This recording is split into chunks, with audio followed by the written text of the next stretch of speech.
सामने जिम्मेदारी से रखिए। और मैंने पहले आपके मोबाइल भी इसलिए बंद करवाए थे कि घर की बात घर में पहले खुलकर चर्चा हो जाए।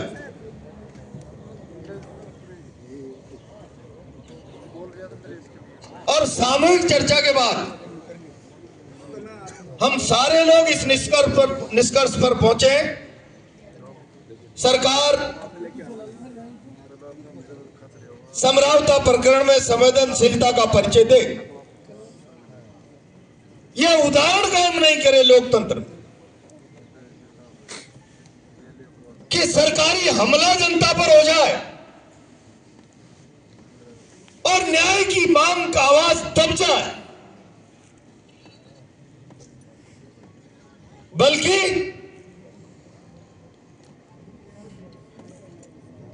चोरी और सीना चोरी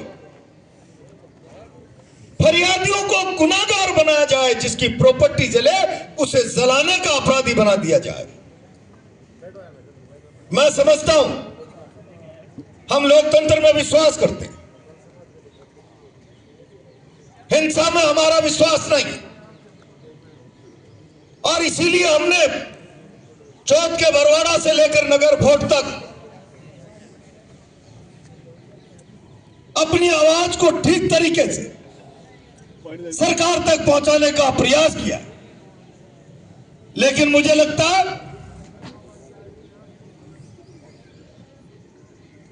इस सरकार की मंशा समरावता प्रकरण में लोगों को न्याय दिलाने की नहीं, और ऐसा हुआ तो यह बहुत अन्यायपूर्ण बात होगी। और शायद हो सकता है सरकार की मंशा इसलिए भी नहीं कि समरावता को न्याय पुनर्भरण, इन बातों पर अगर सरकार को आगे बढ़ना पड़ा तो यह भी स्वीकार करना पड़ेगा कि लोगों की संपत्ति सरकारी अमले ने जलाई है, सरकारी अमले ने जलाई। प्रशासनिक तंत्र के अपराध पर पर्दा डालने के लिए न्याय की भावना का अगर ये सरकार कत्ल करना चाहती है तो फिर चलाओ लाठी गोली, और हमारी आवाज बंद नहीं हो सकती। हम आग्रह कर रहे हैं, लोगों का अनुरोध था कमेटी भरे, चर्चा करे। आप लोग भी जाओ, मिलो अपने स्तर पर तमाम नेताओं से, न्याय की बात को ताकत दो।